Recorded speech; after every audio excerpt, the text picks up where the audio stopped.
숲과 정나무.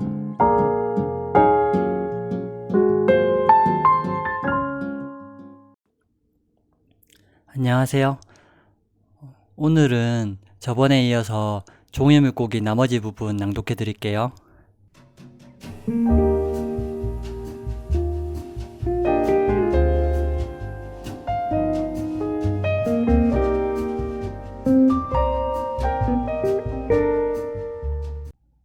노파는 집안 깊숙이 그를 안내했다. 좁은 통로를 따라 들어가니 기와 지붕이 얹어진 낡은 양옥이 나왔다. 노파는 그곳에서 다시 안쪽으로 들어갔다. 난간 없는 계단이 옥상으로 이어져 있었고 각 층계에는 먼지 앉은 화초들이 줄줄이 위태롭게 늘어서 있었다. 그는 노파를 따라 옥상에 올랐는데 한가운데엔 시멘트벽 건물이 맨살을 드러내며 기우뚱 서 있었다. 노파는 웃으며 말했다. 원래 남자는 안 받으려고 했어. 그는 동네를 내려다보았다. 고만고만한 크기의 집들이 낮게 엎드려 있었다. 야채 트럭의 확성기 소리는 아까부터 쩌렁쩌렁 울려댔고 메리아스를 입은 어떤 남자는 여간방 3층에서 그를 내려다보다 커튼을 확 치기도 했다. 노파가 열쇠를 구멍에 꽂고 이리저리 흔들자 현관문은 조루 증상처럼 힘없이 덜컹 어둠을 토해냈다. 여기가 부엌. 부엌은 좁고 가로로 긴 모양을 하고 있었다. 천장에는 백열등 하나가 시든 끝물 가지처럼 매달려 있었다. 벽면 한쪽에는 고무주둥이를 길게 내민 빨간 수도꼭지와 파란 수도꼭지가 나란히 붙어 있었다. 맞은편 벽에는 연탄을 뗀 흔적을 덮은 것으로 보이는 시멘트가 두껍게 덧발라져 있었다. 노파는 다시 열쇠를 들고 방문 앞에서 부스럭거렸다. 그 문은 매우 작아 현관문의 절반만 했다. 그는 허리를 굽혀 방으로 들어갔다. 방바닥은 정사각형이었고 천장은 꽤 높았다. 방 안에서는 눅눅한 시멘트 냄새가 났다. 화장실은요? 노파는 계단 아래 보일러실 옆에 있다고 말했다. 노파는 얼마 전 대바라져 보이는 여자애가 방을 보러 왔는데 한사코 자신이 안 내놓겠다고 했다는 말을 몇 번이나 반복했다. 그는 짐짓 까다롭게 수도나 전기 계량기는 따로 있는지 외풍이나 수에는 없는지 물었다. 그는 장판을 들춰보기도 했다. 사실 그 방에서 깨끗한 것은 들어올 사람을 의식하고 갓 발라놓은 벽지뿐이었다. 그는 그 방의 가격이 마음에 들었다. 보증금 100에 월 10, 성금을 치르고 바로 들어와도 되냐고 묻자 노파는 좋을 대로 하라고 했다. 노파가 후들거리는 다리로 계단을 내려간 뒤 그는 옥상에 홀로 남아 담배를 피웠다. 옥상에 엿기가 놓여있는 것을 발견했다. 판판한 나무판에 파란색 쿠션이 덮인 등받이 위에 녹슨 엿기 하나가 덩그러니 놓여 있었다. 엿기의 봉에는 각각 15kg짜리 바벨이 끼워져 있었다. 나무 등받이 아래로는 그보다 더 작은 바벨들이 뒹굴고 있었다. 아마 전에 살던 사람이 놓고 간 모양이었다. 그의 방에는 최소한의 생필품을 제외하고는 아무것도 없었다. 굳이 뭔가 있다고 말해야 된다면 그것은 그를 둘러싼 창백한 벽면이었다. 그는 이사온 첫날 가방에서 포스트잇 꾸러미를 꺼내 그중 하나를 뜯었다. 그런 뒤 접착제가 발라진 면을 손가락으로 꾹꾹 눌러 한쪽 벽의 맨 아래 구석에 첫 번째 포스트잇을 반듯하게 붙였다. 나는 지금 쓰거나 그렇지 않으면 아예 쓰지 말아야 한다. 그래서 나는 쓰기로 결정했다. 그것은 호이징하라는 학자가 쓴 서문의 일부로 그가 좋아하는 글귀였다. 그는 벽면에서 멀찌감치 떨어져 포스트잇을 바라보았다. 그날 밤 그는 버릇대로 만세 자세를 취한 채 잠이 들었고 그를 둘러싼 벽들이 술렁이는 이상한 꿈을 꾸었다. 첫 번째 포스트잇은 그가 서울에 온 이유와 깊은 관련이 있다. 그는 누구도 알지 못하고 찾아올 수 없는 방을 원했다. 그는 출산 중인 소 우리에 아무도 가까이 가지 못하게 하는 농부처럼 고요함을 필요로 했다. 그러나 서울만큼 고요하지 못한 도시가 또 있던가?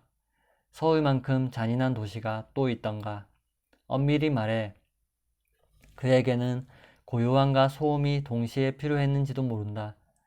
그가 두 발을 딛고 있는 방바닥에는 앞으로 어떤 것도 붙이지 않을 것이다. 그곳은 무엇인가 붙이기 위한 공간이 아니라 다른 벽면들을 받치기 위한 공간이기 때문이었다.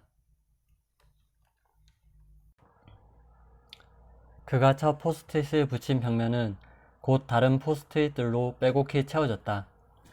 그는 읽은 책에서 좋아하는 부분을 골라 포스트잇에 적었다. 주로 죽은 작가들의 것이 많았는데 한쪽 면을 채운 포스트잇들은 비석이 세워진 거대한 묘지처럼 보이기도 했다.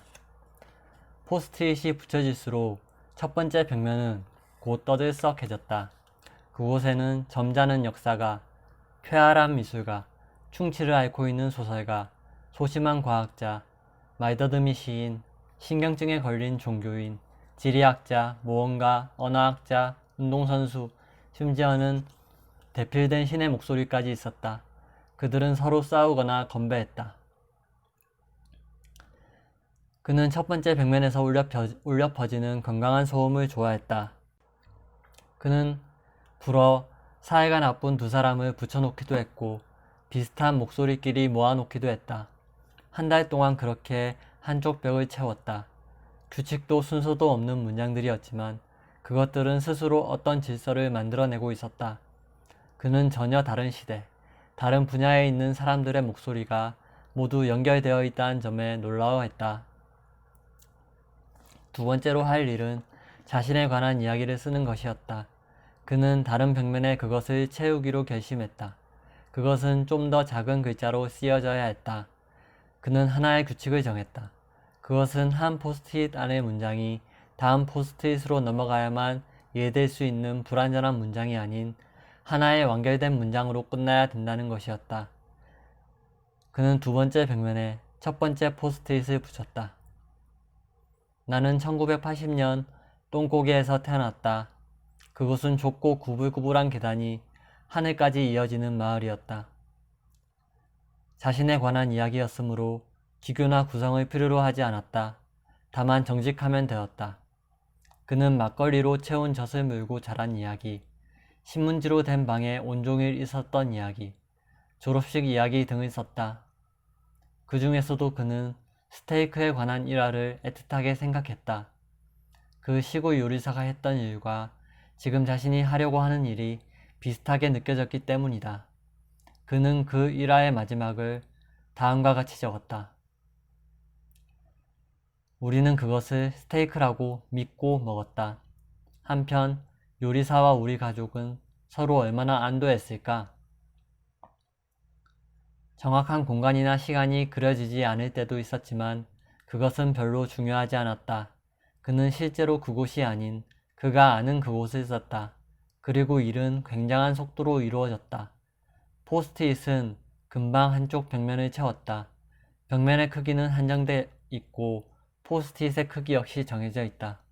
하지만 그는 굳이 욕심을 내서 포스트잇들을 겹쳐 붙인다든가 더 빽빽하게 붙이지는 않았다. 그는 한 포스트잇과 다른 포스트잇들 사이에 공간과 거리가 엄연히 있어야 된다고 생각했다. 그는 한 달이 되지 않아 마치 기다렸다는 듯 딱 한 장 크기의 빈자리만 남기고 있던 벽면 구석에 마지막 포스트잇을 붙였다. 그리하여 절실함은 내게 언제나 이상한 수치를 주었다. 그는 물러서서 벽면을 바라봤다. 자신의 몸에 그토록 많은 이야기가 깃들여 있으리라고는 상상하지 못했다. 그는 첫 번째 벽면에서와 마찬가지로 그것들이 모두 연결되어 있다는 사실에 놀랐다. 그 당시 정말 아무 의미가 없거나 사소한 일들이 자기 인생에 중요한 영향을 미친 것을 깨닫고 그는 경이로움을 느꼈다. 그는 갑자기 문장이 떠올랐다. 그것을 얼른 다른 포스트잇에 적어 놓았다. 이것은 당신과 아무 상관없을지도 모른다.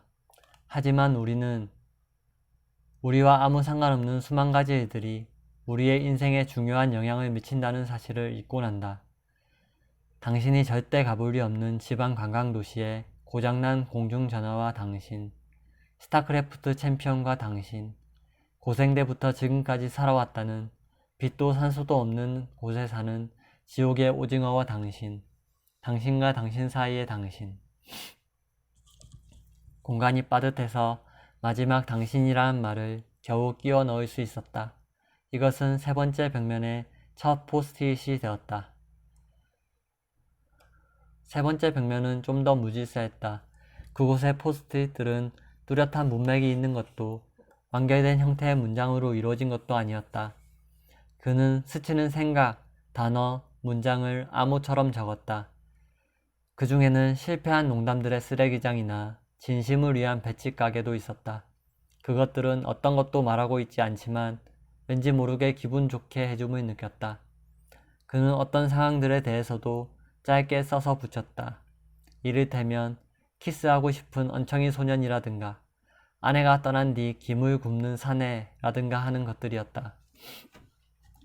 그것은 오직 그만이 알아볼 수 있었다. 세 번째 벽면에는 씌어진 것보다 씌어지기 위한 것들이 더 많았다. 그는 글자를 채우는 일보다 바라보는 일에 더 집중했다. 그는 자신이 무언가를 향해 다가가고 있음을 느꼈다. 주인집 노파는 온종일 방에만 틀어박혀 있는 그를 이상하게 생각했다. 노파는 이따금 새를 받으러 옥상에 올라왔다. 그는 노파를 꼭 문 밖에서만 맞았다. 잠시 외출을 할 때 그는 방문 잠그는 일을 잊지 않았다. 그 즈음 아버지의 전화를 받았다. 더 이상 생활비를 보내줄 수 없다는 내용이었다. 일자린 구했냐? 뭐 했냐?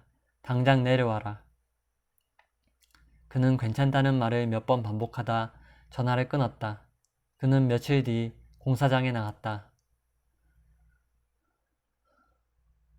공사장에서 일하며 그는 네 번째 벽면을 채울 것들을 발견했다. 그곳에서 일하는 아저씨들의 입담이 새로운 충격을 주었던 것이다.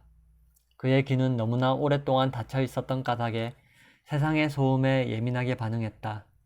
장작불이 들어있는 드럼통 위의 철판에 삼겹살을 구워 먹는 인부들이 너미 살이라 그런지 맛있네 그려 라고 말한다거나 놈들 코 골려줘야겠다 라고 말할 때 감탄하곤 했다.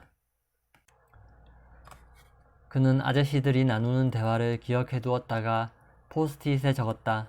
뿐만 아니라 버스 뒷자리에서 중학생들이 나누는 수다나 시장 아주머니들의 음담패설, 공원 할아버지들의 참견도 빠뜨리지 않고 적었다. 그는 말들이 가진 건강함에 놀라며 단상으로 채워진 세 번째 벽면을 떼어내고픈 충동을 느꼈다. 하지만 그냥 견디기로 했다. 그는 네 번째 벽면을 덮어갔다. 콘센트 구멍이 있는 곳과 방문, 창문이 달린 곳을 제외한 모든 곳이 포스트잇으로 덮였다. 그는 소설이라고 할 만한 것을 한번 써보겠다고 결심했다. 그는 다섯 번째 면으로 천장을 선택했다. 그는 엿기 밑에 있는 나무 등받이를 방으로 들고 와 그걸 밟고서 천장에 포스트잇을 붙이기로 했다. 천장에 포스트잇을 붙이기 전에 한 가지 정리를 했다. 그것은 내 벽면에 붙은 포스트잇의 위치와 배열을 바꾸는 일이었다. 그는 내 벽면에서 각각 한 장의 포스트잇을 떼어낸 뒤 그것들을 나란히 놓아보았다. 그는 네 장의 포스트잇에서 하나의 연관성을 찾아내고 뛸 듯 기뻐했다.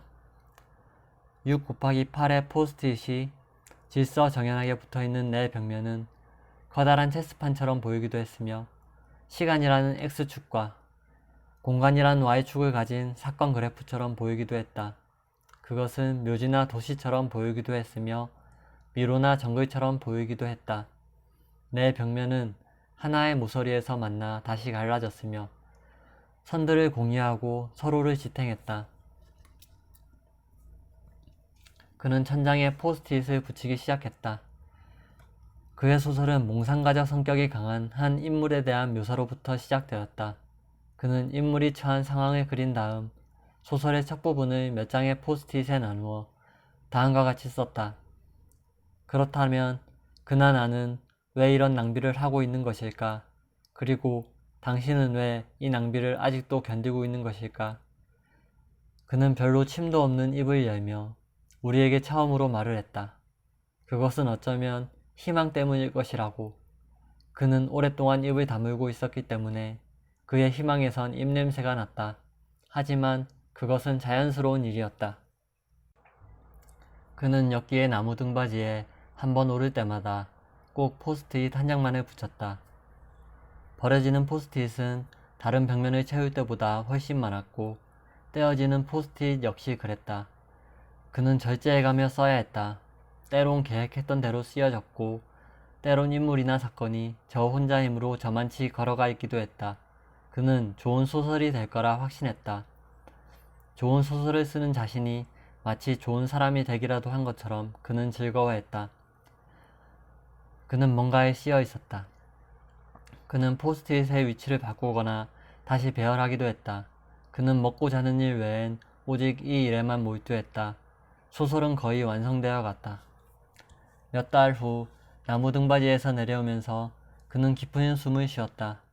그리고 뻐근한 목덜미를 뒤로 젖혀 천장을 올려다보았다. 천장의 포스트잇들은 각각 자신이 있어야 할 자리에 있었고 또 그래서 아름다웠다.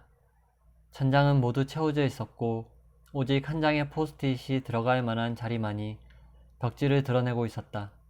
그는 그동안의 과정을 뒤돌아보았다. 어느 날 천장의 포스트잇을 모조리 떼어버리던 일, 몇 달 동안 단 한 장의 포스트잇도 써붙이지 못하던 때, 자신이 붙인 포스트잇이 정말 자신의 포스트잇일까 끊임없이 불안해하던 일, 머릿속의 그림이 문장으로 풀어지지 않아 애를 먹던 일, 고치느니 버리고 싶던 경우, 더 좋은 질의 포스트잇과 더 넓은 방을 희망하던 일, 역도 등받이 위에서 휘청거리다 넘어졌던 일. 마지막 빈칸을 바라보는 그의 마음속에선 만감이 교차했다. 그는 마지막 포스트잇을 다음날 저녁에 붙이기로 마음먹었다. 아직 마지막 문장을 생각하지 못했고 또 그것은 의식처럼 행해져야 했다. 그는 나무 등받이에서 내려오며 방안을 휘이 둘러보았다. 접착면에만 살짝 풀칠이 되어 있는 까닭에 포스트잇은 아랫부분이 조금씩 들려진 모양이었다. 그는 포스트잇들이 거대한 담쟁이 덩굴 같다는 생각을 했다. 혹은 소나무 껍질 같기도 했고 물고기의 비늘같이도 느껴졌다. 방은 촘촘한 비늘에 덮인 어떤 생명체 같았다. 비늘이 붙어있지 않은 창문과 방문은 그 생명의 어떤 기관처럼 느껴졌다. 그는 겨우내 닫아두던 창문을 활짝 열었다. 기다렸다 한 듯 차가운 바람이 방 안으로 휘몰아쳤다. 바람은 창문으로 들어와 방문을 통해 나갔고 다시 방문으로 들어와 창문을 통해 나갔다. 바람이 들고 날 때마다 모든 벽면은 바깥을 향해 천천히 부풀어 오르다 다시 원상태로 천천히 가라앉았다. 그럴 때면 5개의 벽면에 붙은 포스트잇들은 일제히 파르르 몸을 떨었다. 그러자 그것은 더욱 살아있는 것처럼 보였다. 그는 그 방 전체가 하나의 종이 비늘이 달린 물고기가 되어 부드럽게 세상을 헤엄쳐 다니는 상상도 했다. 그는 물고기의 지느러미 옆에 붙어있는 듯한 기분도 느꼈고 반대로 자신이 물고기의 뱃속에 들어가 있는 것 같은 기분도 느꼈다. 그는 어디가 아니고 바뀐지 알 수 없었다. 그는 가만히 서 있는 자신의 몸이 저절로 일렁이는 것을 보았다. 모든 것은 아주 생생했다. 그런데 그때 어디선가 차르르 하는 소리가 났다. 그는 놀라 주위를 둘러보았다. 어디선가 다시 차르르 하는 소리가 들렸다. 방바닥을 내려다보니 여기저기 모래가 흩어져 있었다. 그는 손바닥으로 방을 쓸어보았다. 진짜 바닷모래였다. 그는 믿어지지 않는다는 듯 두 눈을 끔뻑거렸다. 수천 장이나 되는 비늘 사이에서 모래가 줄줄 흘러내리고 있었다. 비닐은 천천히 부드럽게 너풀거리며 그의 머리칼을 휘날리게 했다. 그는 두 눈을 감고 심호흡을 하며 이건 진짜야 라고 중얼거렸다. 마지막 포스트잇을 붙이고 나면 물고기가 싱싱한 등허리를 파닥거리며 자신을 데리고 어디론가 헤엄쳐 갈 것이라고 그는 생각했다. 얼마 후 그는 자기도 모르게 그 자리에 쓰러졌다. 그는 그날 밤 두 팔을 머리맡에 둔 채 잠을 잤고 어쩌면 꿈속에서 거대한 눈을 끔뻑이는 종이 물고기를 봤는지도 몰랐다. 다음날 그는 공사장에 나가며 방안을 한번 둘러봤다. 포스트잇들은 얌전하게 눈을 내리깔고 있었다. 그는 방문을 단단히 잠그고 나갔다. 돌아오는 즉시 마지막 문장을 쓸 것이며 그런 뒤에는 천장을 처음부터 끝까지 읽어볼 것이다. 그런 뒤 어쩌면 그것을 세상에 내보여도 될지 모른다.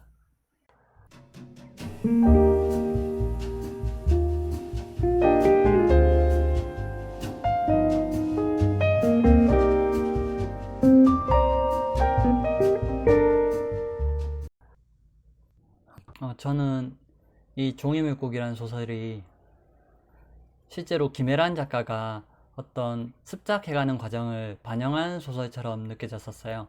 그래서 김애란 작가가 글쓰기에서 중요하게 여기는 것, 한 명의 습작생이 작가가 되기 위해서 어떤 과정을 거쳐야 되는지 그것에 대해서 김애란 작가가 생각한 것들을 이 옥탑방에 사는 주인공이 그 벽면을 포스트잇으로 채워가는 과정을 통해서 보여준 게 아닌가 그런 생각이 들었습니다. 주인공이 포스트잇으로 그 방에 있는 벽면을 하나하나 채워가는데 첫 번째 벽면에는 본인이 지금까지 읽었던 책에서 인상 깊었던 구절이나 의미 있다고 생각하는 구절들을 붙이잖아요. 그래서 그냥 좋은 작가가 되려면 먼저 다른 작가의 좋은 작품을 많이 읽어봐야 되는 게 아닌가, 그걸 나타낸 게 아닌가 이런 생각이 들었습니다. 작가는 물론 이제 자기 자신의 이야기를 하고 자기가 만들어낸 어떤 이야기를 들려주는 사람이지만 그렇게 이야기를 하기 전 단계가 다른 사람의 책을 읽는 게 아닌가 이런 생각이 들었고 그냥 누군가가 다른 사람이 쓴 어떤 훌륭한 작품을 읽으면서 감동하기도 하고 충격을 받기도 하고 또 그 글을 읽기 전에는 몰랐지만 그 글을 읽으면서 내 안에 뭔가 글 쓰고 싶은 욕구가 있고 내가 뭔가 말하고 싶은 욕구가 있고 이런 거를 다른 사람의 책을 읽으면서 알게 되기도 하는 것 같습니다. 그리고 제가 예전에 김영하 작가의 강연을 들은 적이 있는데 김영하 씨가 호메로스의 오디세이아를 읽은 적이 있는데 그 구성도 굉장히 탄탄하고 치밀했다 이런 얘기를 들려주더라고요. 그러면서 김영하 작가가 들려준 말이 호메로스는 진심만으론 귀 기울이지 않는다는 걸 알고 있었다. 이야기를 듣게 하려면 치열한 고민과 설계가 필요하다는 사실을 2700년 전부터 알고 있었다. 이런 얘기를 해줬는데 그러니까 어떤 한 명의 작가가 이야기를 하기 위해서는 물론 자신의 이야기를 가지고 있어야 되겠지만 다른 저자의 책을 읽으면서 특정한 이야기를 전달하는 방식에 대해서 배우는 게 아닌가 이런 생각도 들었습니다.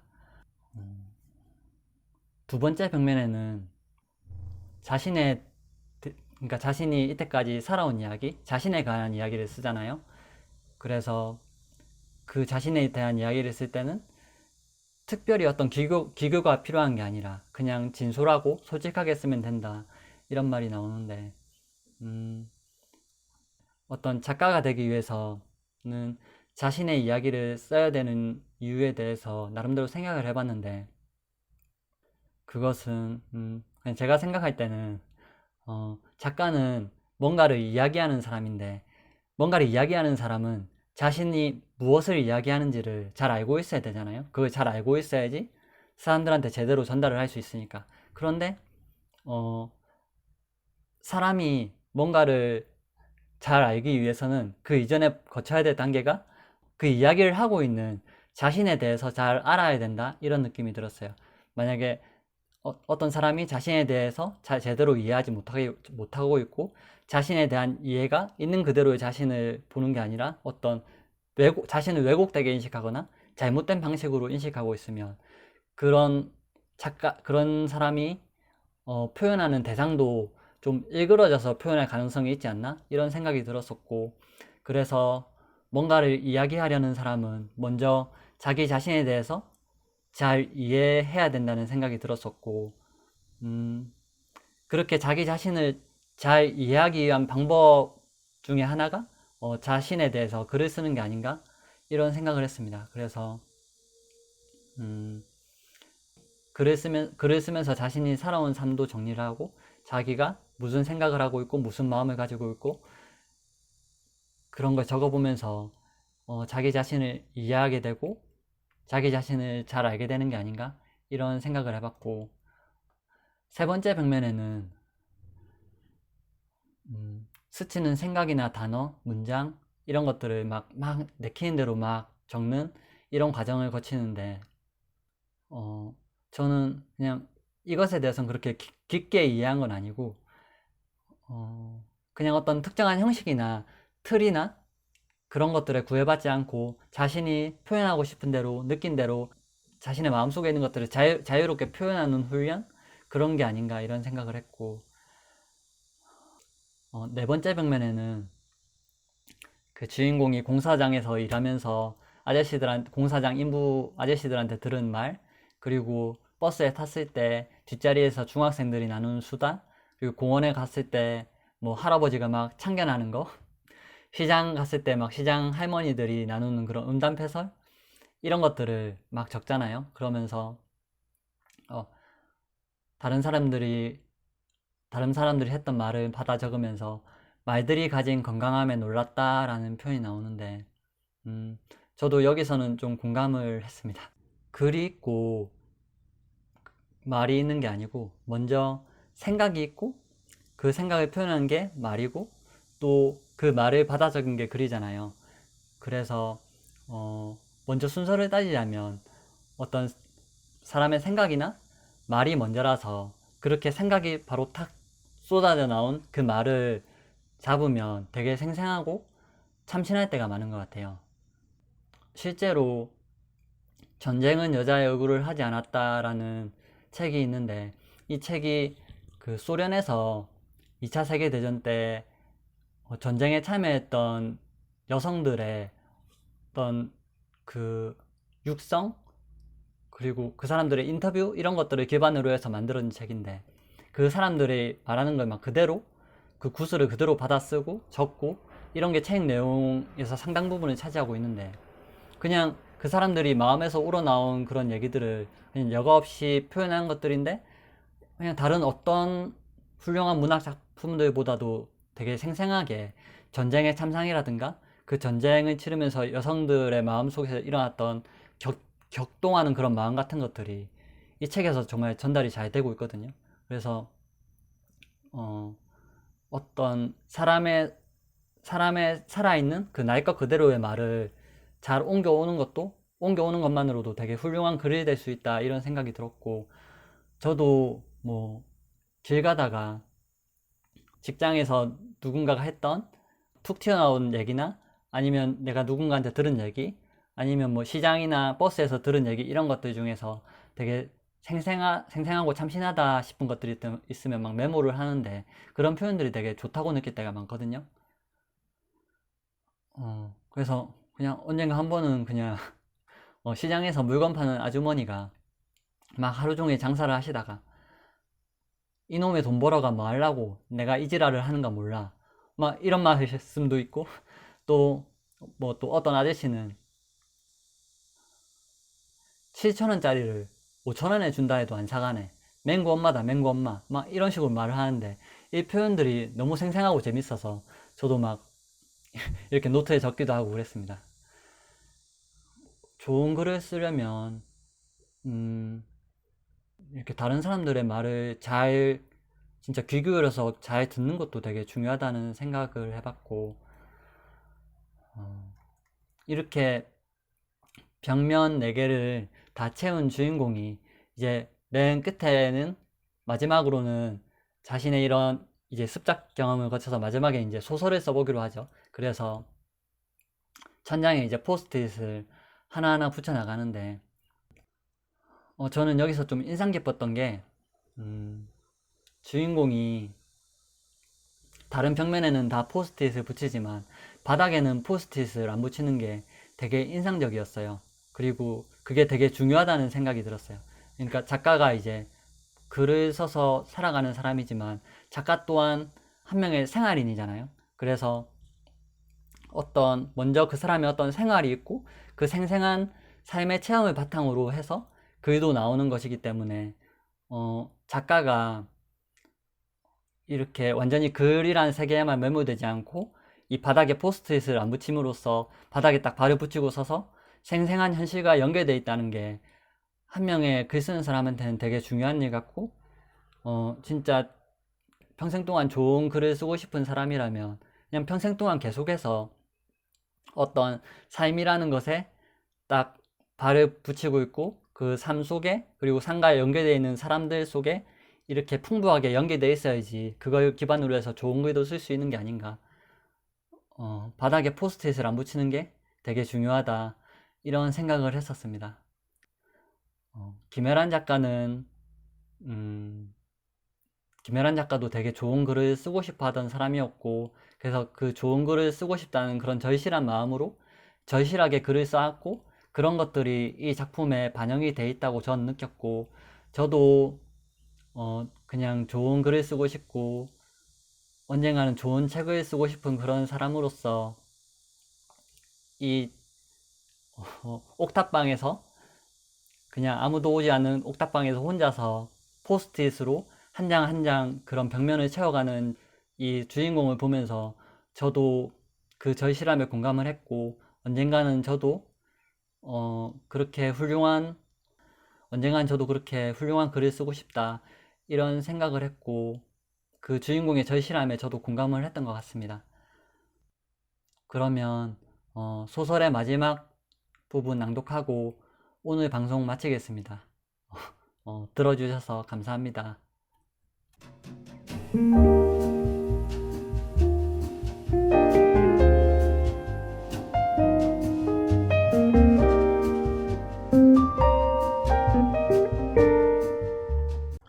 그가 집에 도착했을 때 분위기가 심상치 않았다. 옥상에서 낯선 인부들이 바쁘게 오가고 있었고 구경꾼들이 모여 뭐라고 수런대고 있었다. 뭔가 어수선한 분위기 속에서 두리번거리던 그는 설마 하는 마음으로 계단을 올랐다.